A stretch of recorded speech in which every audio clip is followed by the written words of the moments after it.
turnover, and creating business value to B Corps, including King Arthur Baking, Stonyfield Farm, and Danone. Serving as a consultant, coach, and educator, Sarah's work transforms performance of executive leaders and teams, helping them reach their highest potential. She provides organization and leadership development, executive coaching, LGBTQ focused coaching, change management, public speaking facilitation, and team development solutions. She supports US-based and global clients across cultures, generations, geographies, and diverse industries. Also, please note that in the session in your agenda, there is a documents tab. There is a handout there. So if you want to go grab that to help follow along for this session, please go ahead and do that. Also, we will be taking questions in the chat for the session. So if you have a question at any point, you can just type the word question in all caps, and Sarah will get to them at the end of her presentation. So take it away. Excellent, Veronica. Thanks so much for that great introduction. Good afternoon, everybody. It's such an honor to be back again. And I'm just really excited to be here. My name is Sarah. My pronouns are she, her, hers. And let's get started. So our workshop today is going to really focus on positive psychology. How do you build optimism? How do you build resilience? And we slid in an LGBTQ focus as well. So as Veronica said, this is what we do. This is who we work with. It's just been such an honor to support so many wonderful organizations, really. So I wanted to let you all know that I have a digital course on optimism, resilience, and grit that is much longer than I'll have time to cover today. Good news for you all is that I'm doing a drawing, and at the end of the class or the workshop, we will use this app called Wheel of Names that will spin the wheel and it will pick a winner. So somebody in our audience today will get free access to this digital course. So before I move forward, in the chat box is the link. So if you want to be entered in the drawing, click on the link, fill it out real quick, and you'll be entered for the drawing. So I want to pause here for 35 seconds. And don't bother typing in the web link here on the screen because I put a different one in the chat box. And I think that would be much easier. So I'm pausing for all of these wonderful folks who want to be entered into the drawing for a free seat in the digital class. And you'll have access to the class for 1 year, and it retails, at least during the pandemic, for $100. So I don't know about you, but I like getting free stuff. How many people like getting free stuff? Come on, give me a thumbs up. Let's get some movement. Thank you very much. Awesome.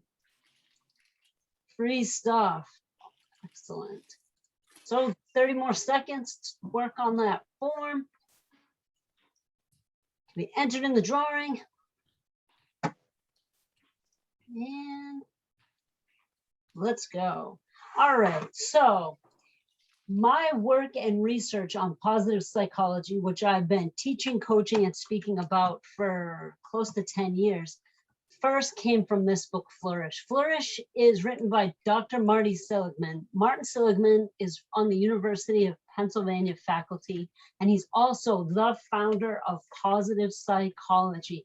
This book, Flourish, is an amazing read about what it takes to be successful, authentic, and happy, and have well-being. So I'll throw a link to the Amazon for the book. If sometimes when people go to conferences, they like to check out books, and that's where it's from. So wanted to start by sharing some of the LGBTQ challenges at work today. So the ones on the left, again, if you were here this earlier today for the keynote, this is a repeat, but I think if it's new for you, repeats are good. Some of the challenges that LGBTQ folks face are that we have to come out repeatedly. We sometimes face discrimination. We sometimes face microaggression, which this morning I shared in a very recent article from the Huffington Post that shared 14 microaggressions that LGBTQ people face frequently. So I threw the link to that article in the chat. And the third one being isolation. What I also did was I asked my partner, Holly, I said, Holly, what are some of the challenges that you see LGBTQ people facing at work? She says, we have to assess others constantly. We ask if it's safe. The government or different states continually try to take rights away. We have to be on guard pretty often. We're always seeking out like-minded people, and people often have to earn our trust. These challenges on the left-hand side come from a recent McKinsey study that's not even a year old, but has some really good data. So when it comes to optimism, optimism is our belief that things will generally work out, that we're generally going to experience good outcomes in life. LGBTQ folks and their allies need to always be building their level of optimism. And I'll tell you why in just a moment. So 10 habits of optimists are included on the list. This is also on your handout that's under the documents button on the HOVA, I hope I said that right, platform. Did I say it right, Veronica? HOVA. HOVA. Thank you. Yep. So don't feel like you need to write down every single word. But these are some of the habits of optimists. They have gratitude. They share their stories. They're better listeners. They exercise. They eat healthy. They even make sure they get enough sunshine. They stop blaming others. They turn their envy and jealousy into energy. They understand that the past is not a blueprint for the future. And often when I'm doing workshops on optimism and resilience, people will ask me, they'll raise their hand and say, these are great, but how do I build optimism? And I say, you just start doing some of these habits. You don't have to practice all 10 or 12 at once, but maybe you look at this list and you realize, you know, what if I work on smiling more? That'll be one of my development lenses or development edges for the week or the month. Or what if I work on being a better listener? Don't try to tackle the entire list, but if you want to start picking off one or two of these each week or month, it will definitely make an impact on your level of optimism. So what I'd love to do now, we're going to switch this from a 10-minute breakout to a 7-minute breakout, I think. Probably put you in groups of 3. And you're going to discuss in your group these questions. Are you optimistic? How do you keep yourself optimistic? And as you look over those list of 10 habits, which habits do you already have? Now, right before Veronica kicks us out into the breakout room, we're going to do a super quick poll because I'd like you to be engaged and active in learning. So let's drop poll number 1, please, Veronica.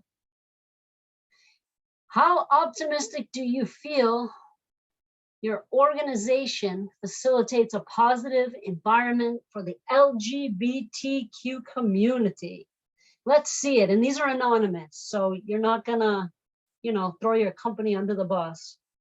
Let's see, we have 8 people so far. That might be everybody. So let's see, 63%. Oh, I'll share the results with the group here. 63% or 5 of you said high level of optimism that you are providing that positive environment. And 38% or 3 of you said medium. So not bad. No one said no or low. All right, so let's go ahead and let's do our breakouts, 7 minutes, groups of 3. And let's go ahead and answer these questions. We've also have our questions in the chat box in case you did not grab the handout. Kelsa, did you have a question before we jump? I do. Can we see the 10 habits again one more time before we go? Well, if you really want to, I will do it. Just messing with you.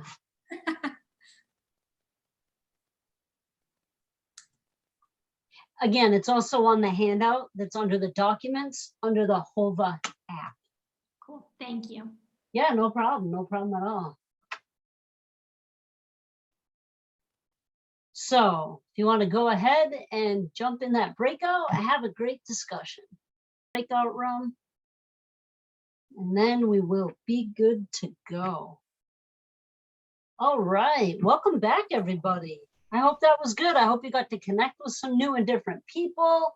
I hope that you got to talk about positive psychology and optimism. And I'm excited to have you back. So these are some of the benefits according to, I think these came from the American Psychology Association. Benefits to thinking like an optimist. And although I like all these interpersonal topics that I'm focused on today at the BLD conference, this also impacts your bottom line, ladies and gentlemen. Optimists are happier and healthier, but they also take fewer sick days, which impacts your bottom line. They're happier at work, more engaged. That impacts your bottom line. Also, less prone to freakouts. They also make better dates. So for those of you who are either in the dating market or still like to go out on dates with your other half, you're going to make a better date. They're also better at bouncing back, and they make better athletes. Also, they get more job offers and promotions, which may not impact your business's bottom line, but they totally impact your personal performance and happiness with your job. Ben said, oh my God, that Tigger slide totally made my day. Thank you so much. And it will be coming up again. So that's the good news. Kelsa, your day too. Awesome. So we did the poll, and this is my friend Tigger. Life isn't about how fast you run or how high you climb, but how well you bounce back. So we're going to shift from optimism now to digging into resilience. I believe this is on your handout that, again, is in the documents section on the HOVA app. But these are 10 proven ways to build your resilience. I would suggest you not try to do them all in one afternoon, but 10 ways to build resilience. Making connections, move towards your goals, keep things in perspective, take care of yourself. I'm going to give you a minute to let you read this list, ladies and gentlemen. If there's anything you think I'm missing or the APA is missing, go ahead and write it in the chat box. I think number 10 is pretty mission critical, personally.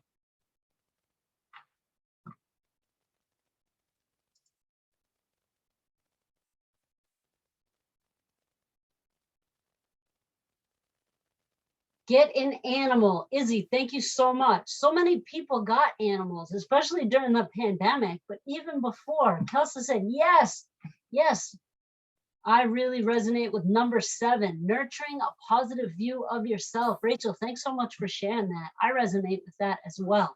Don't tell, but when I wake up every morning, I remind myself that I am awesome and this is the best day of my life. I may not go to bed thinking the same thing, but I try to start myself with a strong sense of optimism and the ability to bounce back, right? Because the world isn't perfect and my day doesn't always go perfectly.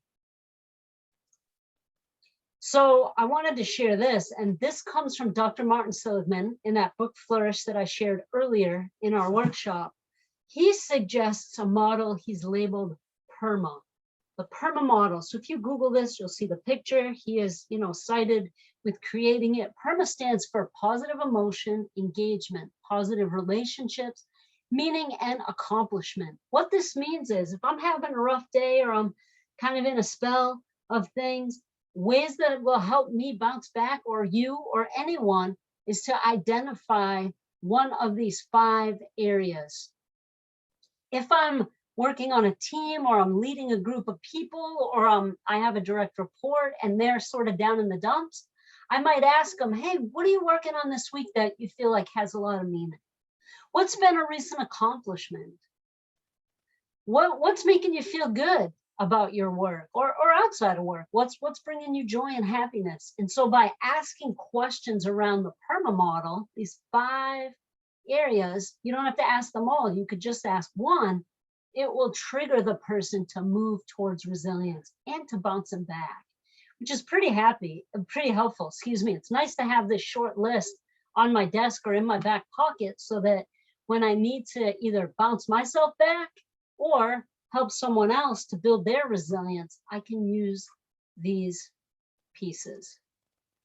So let's take a look at how this levels in with the LGBTQ workplace.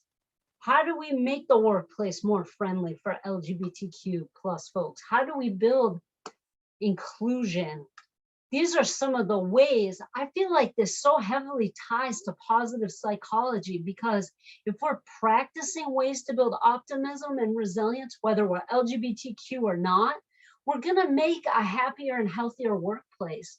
People are going to be more engaged. They're going to be happy to come to work more days than not. These are some of the suggestions from the McKinsey study that I referenced earlier. Again, 6 ways to make our workplace more friendly. For those who already heard this morning, I don't think repetition is a bad thing, especially if you would like to become an ally or want to be an even stronger ally. Learning this list of 6 and the 4 challenges are a great first step to how to support optimism, to support resilience, and really build your culture. So again, not stumbling on the microaggressions, educating the team, supportive networks, strengthening policies, one of the biggest ones to help with. Any questions on these 6 ways to make the workplace more friendly? Yeah, Kelsa. I'm wondering if you can talk a little more about point 6 and its overlap with some of the sort of elements of optimism you talked about before. So I think a lot about creating policies, some of them specific like healthcare, salary policies, et cetera. Yeah. But I'm also thinking, I don't know, what are some of your favorite policies that you feel like have boosted optimism and spoken to these LGBTQ plus friendly points as well? Yeah. So, at the end of the day, people tend to be inclusive or disclusive. It's sort of there. It's hard to be one. You can't really be both at the same time. So I think in terms of strengthening policies and how that would relate to optimism, if I'm LGBTQ and I'm in your workplace and you don't have policies that give me the same benefits, I'm already starting things out pretty ticked off. I already feel like I'm not equal. I already feel not included, just simply for the fact that I can't have the same benefits. So sometimes it's tied to benefits. But when we look at policies or we look at expectations of employees or leaders, I find that organizations that put that line in the sand to say, these behaviors are not acceptable. If you cross this line, that's could lead to termination of your employment with this company because we're a safe, inclusive culture, we're a B Corp, this is what we do. It may not be the right fit for the person who is not wanting to pursue inclusion. But boy, if I'm an optimist and during a town meeting of my company or a team meeting, leaders get up and talk about that line in the sand, or they model inclusive behavior, they set expectations. Nothing could make me happier if I was an employee to have that and then to see it in action. Thanks. Did that answer your question, Kelsa? Yeah, that makes sense. Thank you. Awesome. I'm going to feel more optimistic. Also, I think I took that from the lens of an LGBTQ person, which I am. But if I'm an ally, that's also going to make me feel pretty darn good. If I see inclusion in action in the workplace, that's going to only make me feel better. Like I'm not the only one on the team here trying to support my peers and my colleagues with inclusion. So I guess my next question, and we'll have time for a Q&A towards the end. Where do you feel challenged with building more LGBTQ inclusion in your company?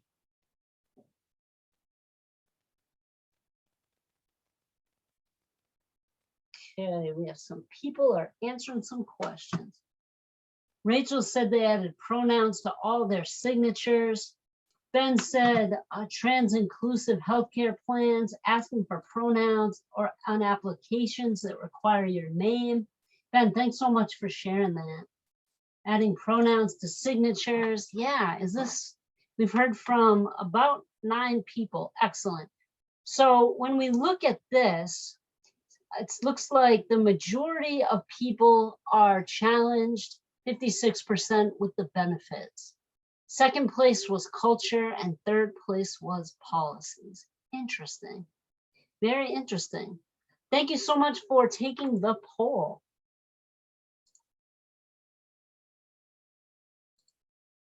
So this was a kind of a really quick crash course on resilience, on optimism. I'm always curious so far, and we're not done yet, but what have you appreciated or what stood out for you so far in our workshop? If you can throw that in the chat box, I'll give you about 2 minutes. If you see me looking left or right, I have like the chat box and the breakouts, and I have 3 screens.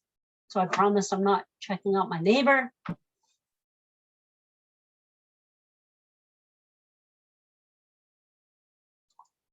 But I just love to know, what did you appreciate? What stood out? The list of optimistic habits. Yeah, thanks, Ben. Yeah, I liked that so many of the habits relate to taking care of yourself, because I feel like it's so easy to forget when you're trying to like make it places inclusive for maybe not even yourself. If it's just for others, then you have to remember, like, you're there too. You want to make sure that you take care of yourself. Yep. And I know, being one who helps support many people as an executive coach, as an educator, we often are providing support to others, and it's very easy for us to forget to take care of ourselves. Some of the things that I do personally is I go to bed at a pretty early time to make sure I get enough sleep.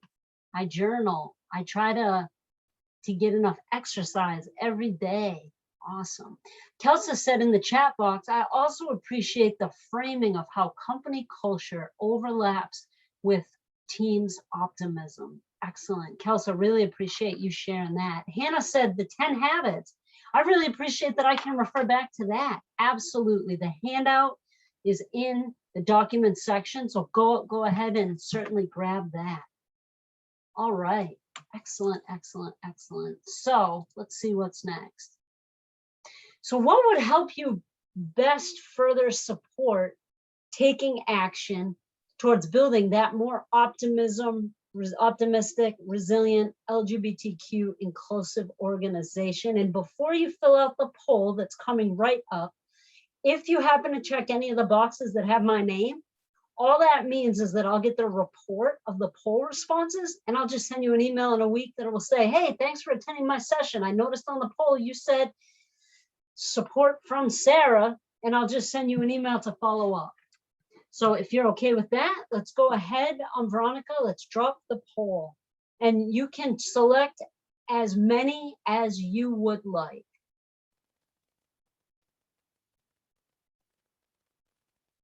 So the choices are peer support from other members of the B Corp, Sarah to facilitate this workshop for your organization, to consult or support your organization, or to coach you personally.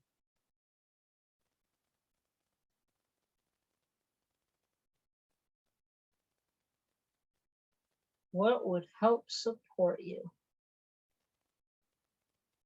Gonna give it about 30 seconds.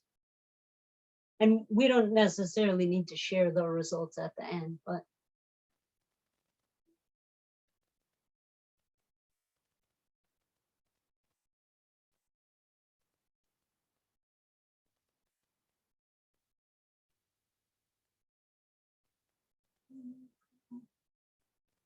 ten more seconds. 9, 8, 7, 6, 5, 4, 3, 2, 1. Thank you. I am always curious. So awesome. So they wanted me to make sure that I left around 10 minutes at the end to simply answer any questions that you folks might have. If you have a question, because we have such a small group, you can unmute your microphone, or you can throw your question in the chat. And Izzy just threw something in the chat. I think probably this was the answer to my last question about what really stood out for you.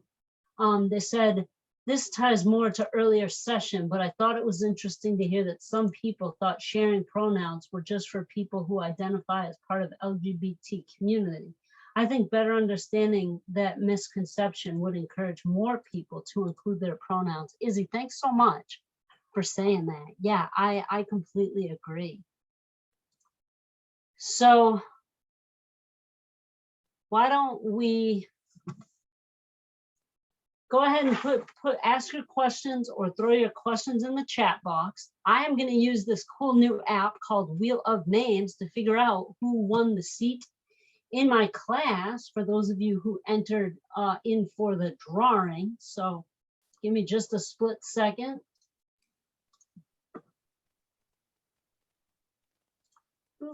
All right, are we ready? Wheel of Names. So many windows open. I try not to multitask too much. All right, it's spinning.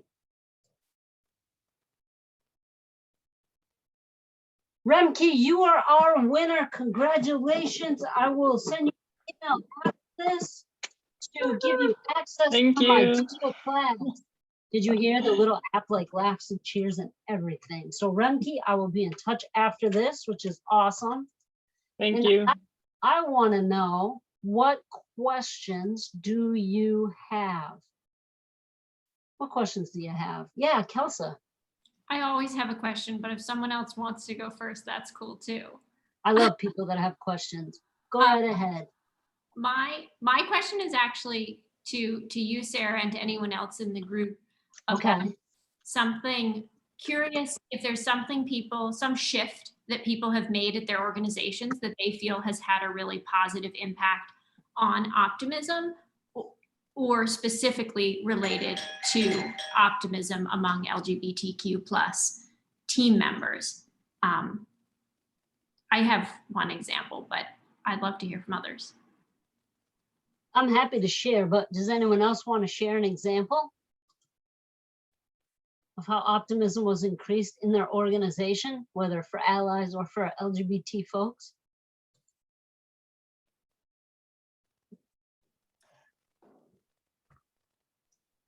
All right, there being none, I will give a quick example.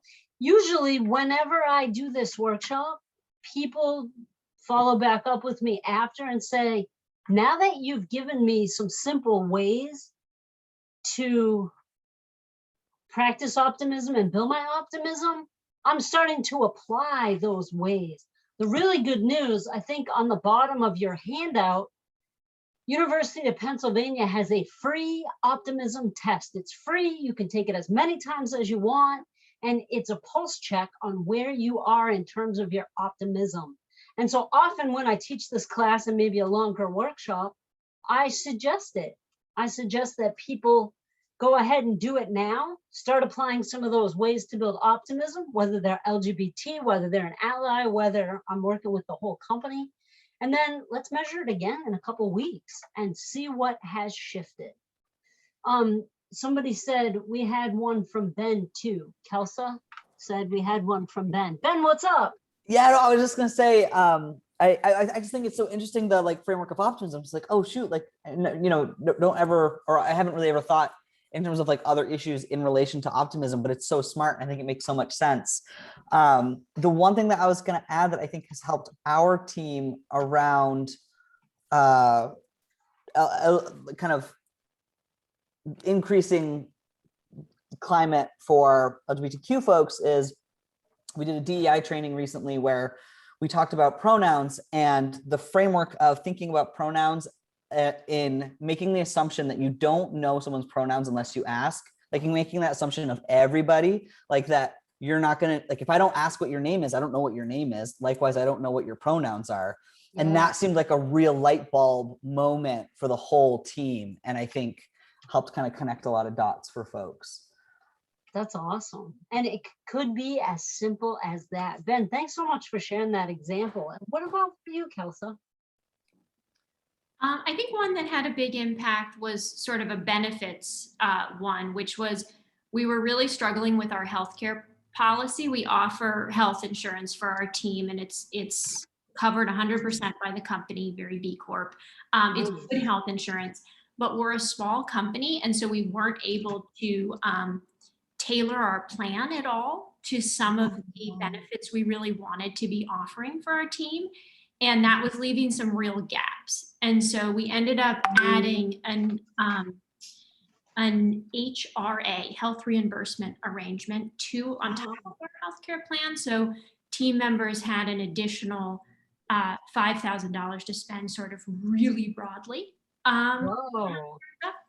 And, that's not, in today's healthcare system, it's not a huge amount, but for a really small company, I feel like it gave our team a much higher level of flexibility than they'd had previously.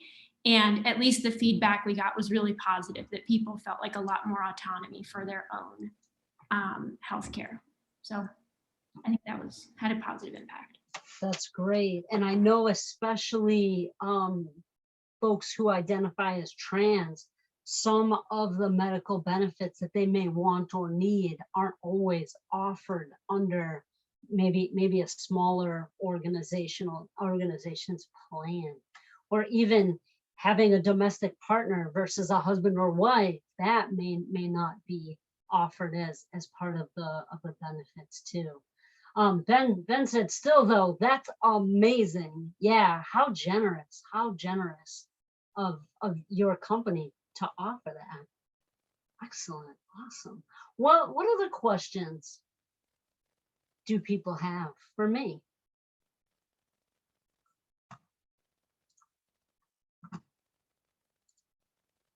No questions at all. I was just gonna say, for Blue Wave on kind of a smaller scale, we have an opt-in group, the Women of Blue Wave. So we try not to assume anybody's gender when we offer that to people. So we put it in the slide deck for all of our new employees. Nice. But it's a cool group for anybody who feels like they want to join it.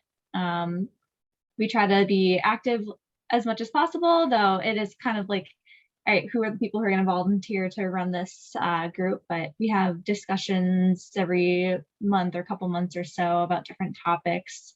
And it's only people in that group who are able to attend. So it's kind of like a nice safe space for people to gather and throw chats in or share articles. And it's kind of like a nice little group within our company that we're able to chat with. Sounds like a really supportive community, Rachel. Yeah. That's awesome. I really appreciate you sharing that. One thing that I put up on the slide, just recently, I built a free guide for optimism, resilience, and grit, and that's on the website. So if you would like to grab a copy, sarahscala.com/free. It's yours, no cost. And if there are no additional questions, I just want to thank everybody. The more inclusive we can be, the more we can serve as allies, supporting those who are diverse, the better the culture will be overall. So if folks would love to connect, here's my contact info, or if you have further questions, maybe you go home and you're like, oh, I really wish I had asked Sarah that. Here's all of my details. Just a reminder that after the session, there'll be a 15-minute break, and we'll be back on the main stage at 3:30. Myself and the other speakers will be on a panel sharing some of the questions that we've gained in these smaller groups. So wonderful to be in your presence. Remke, I'll circle back with you later with your free class. Woohoo! Yay for free. But also, if folks want something free that may not be the class, but the free tip sheet, I'll provide that as well. So, because why not? Why not give stuff away, right? Why not? Thanks, everybody. And I'm out. This was a great session. Enjoy.